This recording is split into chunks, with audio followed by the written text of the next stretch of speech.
پہلا مسئلہ تو سماعت فرماؤ، کچھ لوگ کہتے ہیں کہ جدو بندہ غسل کرتا ہے، خواہ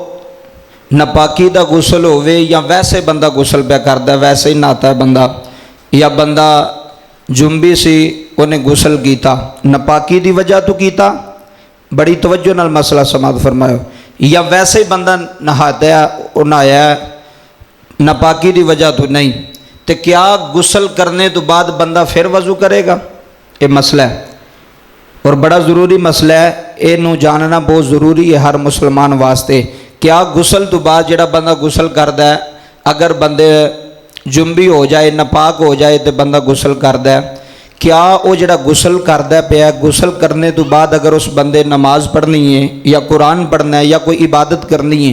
کیا غسل تو بعد وہ دوبارہ پھر وضو کرے گا؟ یہ مسئلہ سمجھو۔ پہلے نمبر تے یہ بات جڑی اپنے ذہن نشین فرما لو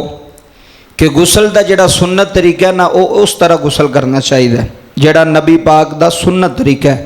جڑا شریعت وچ آیا، جویں اسلام نے نبی پاک نے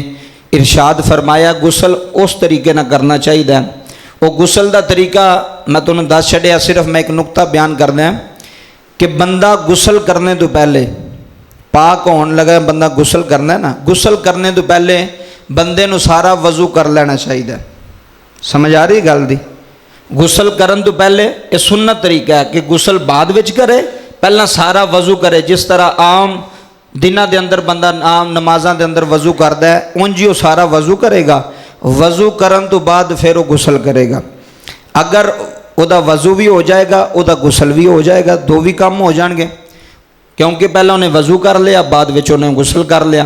جڑا بندہ وضو کر لوے نال ہی غسل کر لوے تو غسل تو بعد پھر وضو دی لوڑ کوئی نہیں، پھر وضو دی لوڑ ضرورت کوئی نہیں، ضروری نہیں، پھر اسے غسل دے نال بندہ فجر دی نماز بھی پڑھ سکتا ہے، قرآن بھی پڑھ سکتا ہے، کوئی بھی عبادت کر سکتا ہے کہ غسل تو بعد جدو بندہ غسل کر لینا ہے غسل تو بعد وضو کرنا لازم نہیں، ضروری نہیں، کیونکہ جڑا ہن اے میں طریقہ تو سنت دے مطابق دسیا ہے وہ دا وضو بھی ہو جائے گا۔ اگر وہ وضو نہیں کرتا صرف غسل ہی کرتا ہے، پھر بھی سن لو، ایک بندہ ہے انہوں وضو کرنا یاد نہیں رہا، انہیں صرف غسل کر لیا، تو کیا وہ جڑا غسل انہیں کیتا اس تو بعد پھر وہ وضو کرے گا؟ اے بھی سنو، وضو دے اندر جڑا نا وضو دے اندر تین چیزاں جڑیاں دھونیاں جڑیاں نے نا وہ فرض نے، تے ایک دا مسا کرنا فرض ہے، چہرہ دھونا،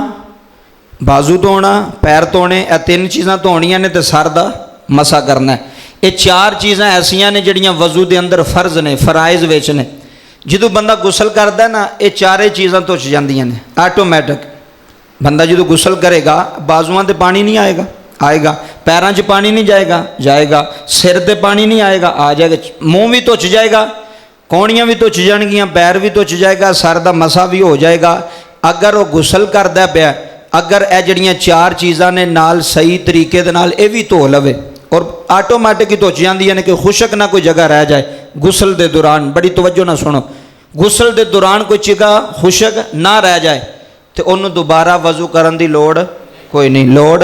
ضرورت کوئی نہیں۔ شریعت کہندی کہ اسے غسل وہ پاک کر چھڑے گا، ناپاکی دور کر چھڑی، وہ بندہ پاک ہو گیا۔ ہن غسل دے نال ہی بندہ نماز پڑھ سکتا ہے، تسبیح پڑھ سکتا ہے، قرآن پڑھ سکتا ہے، دوبارہ وضو کرن دی لوڑ۔ کئی بندے کہندے نے نہیں جی ضرورت ہے وضو غسل وکھرا، وضو وکھرا، میں کہ غسل دے اندر ہی وضو دی ہر چیزاں جڑیاں چار ہی نے وہ دھوچ جاندیاں نے، سمجھو مسئلے نو۔ تے اگر بندہ